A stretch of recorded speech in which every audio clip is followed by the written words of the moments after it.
Welcome to our continuing series, Questions and Answers for a World in Crisis. Today, we take up the subject of discipline. The mother. Discipline is indispensable to physical life. The proper functioning of the organs is based on a discipline. It is precisely when an organ or a part of the body does not obey the general discipline of the body that one falls ill. Discipline is indispensable to progress. It is only when one imposes a rigorous and enlightened discipline on oneself that one can be free from the discipline of others. The supreme discipline is integral surrender to the divine, and to allow nothing else, either in one's feelings or in one's activities. Nothing should ever be omitted from this surrender. That is the supreme and most rigorous discipline. 17th February 1972. Communal life must necessarily have a discipline, so that the weaker are not bullied by the stronger. And this discipline must be respected by all those who want to live in that community. But for the community to be happy, this discipline should be set by the most broad-minded person or persons. If possible, the person or persons who are conscious of the divine presence and are surrendered to it. There can be no physical education without discipline. The body itself could not function without a strict discipline. Actually, the failure to recognize this fact is the principal cause of illness. Digestion, growth, blood circulation, everything is a discipline. Thought, movement, gesture, everything is a discipline. And if there is no discipline, people immediately fall ill. Each one has his own taste and his own temperament. Nothing can be done without discipline. The whole of life is a discipline. To discipline one's life is not easy, even for those who are strong, severe with themselves, courageous, and enduring. But before trying to discipline one's whole life, one should at least try to discipline one activity and persist until one succeeds. 13 October 1963. Since the most ancient times, each system of yoga has developed its own discipline in all its details. All that can be studied, learned, and practiced. But according to Sri Aurobindo's teaching, each of these practices has its limitations and gives only a partial result. That is why he advised those who want to follow the integral yoga to find their own discipline based on the ancient knowledge, but adapted to the needs and the condition of each individual. 1st July 1964. Yes, last night I asked you why you had not studied, and I said that to yield like that to the impulses of the vital was certainly not the way to control it. You must create a discipline for yourself and impose it on yourself at all costs if you want to put an end to vital bad will and mental depression. Without discipline, one can do nothing in life, and all yoga is impossible. 22 December 1934. But it is very difficult to know how to organize one's own freedom, oneself.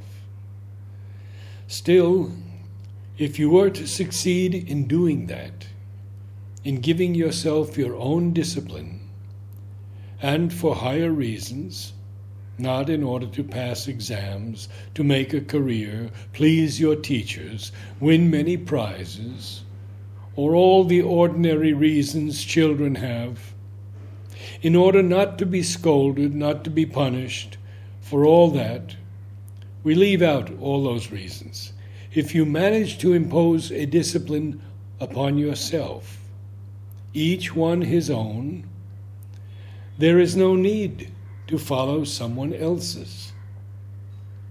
A discipline simply because you want to progress and draw the best out of yourself, then, you will be far superior to those who follow the ordinary school disciplines. That is what I wanted to try. Mind you, I don't say I have failed. I still have great hope that you will know how to profit by this unique opportunity. But all the same, there is something you must find out. It is the necessity of an inner discipline. Without discipline, you won't be able to get anywhere. Without discipline, you can't even live the normal life of a normal man. But instead of having the conventional discipline of ordinary societies or ordinary institutions, I would have liked, and I still want, you to have the discipline you set for yourselves, for the love of perfection, your own perfection, the perfection of your being. But without that, note that if one didn't discipline the body, one would not even be able to stand on two legs. One would continue like a child on all fours. You could do nothing.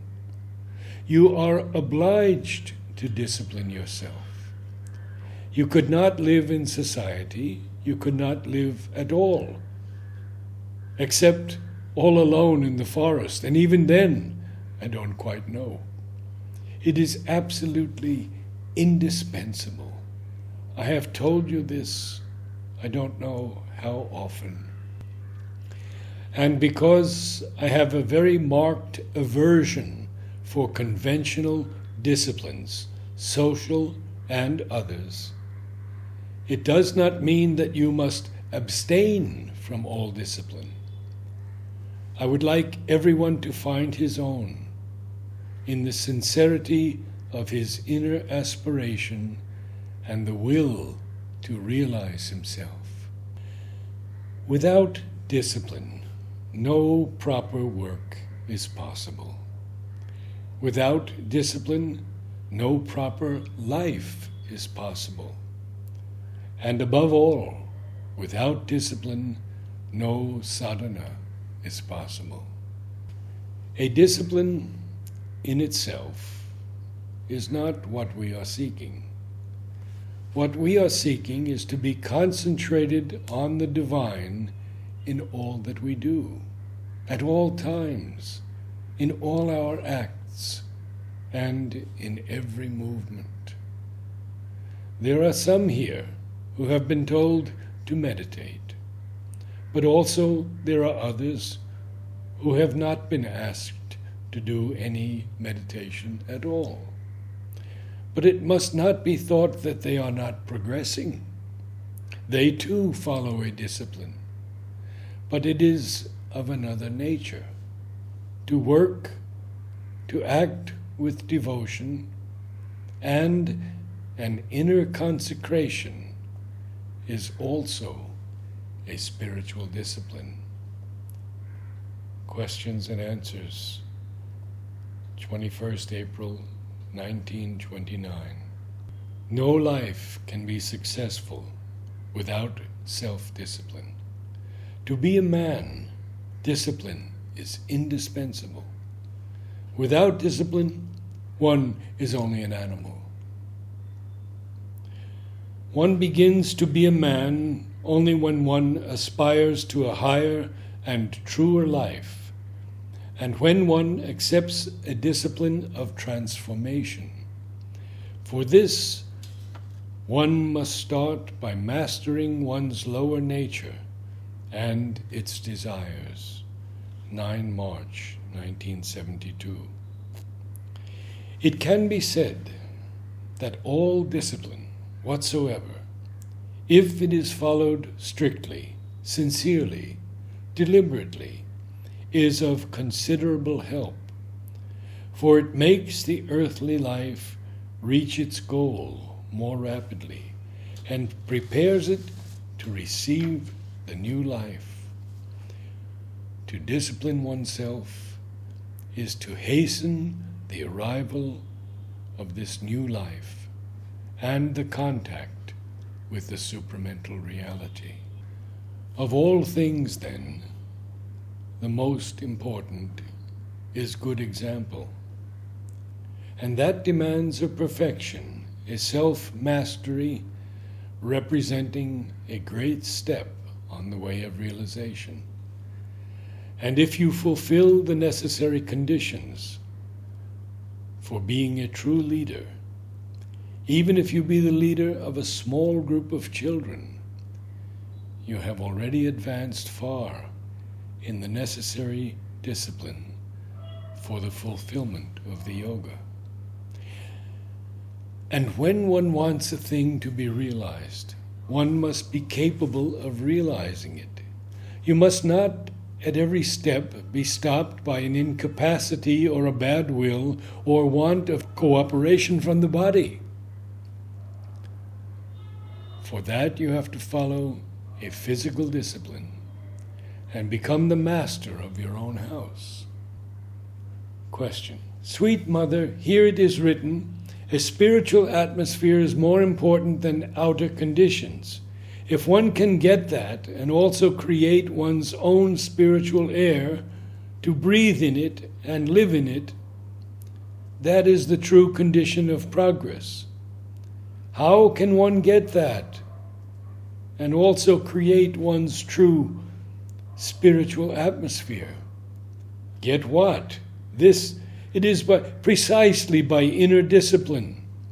You can create your own atmosphere by controlling your thoughts, turning them exclusively towards the sadhana, controlling your actions, turning them exclusively towards the sadhana, abolishing all desires and all useless external ordinary activities, living a more intense inner life, and separating yourself from ordinary things, ordinary thoughts, ordinary reactions, ordinary actions, then you create a kind of atmosphere around you.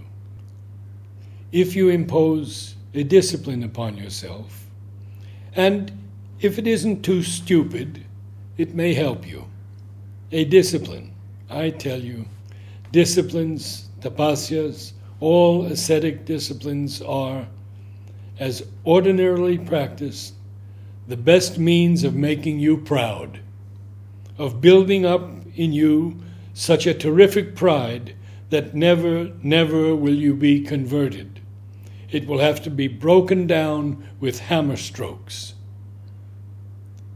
The first condition is a healthy humility, which makes you realize that unless you are sustained, nourished, helped, enlightened, guided by the divine, you are nothing at all.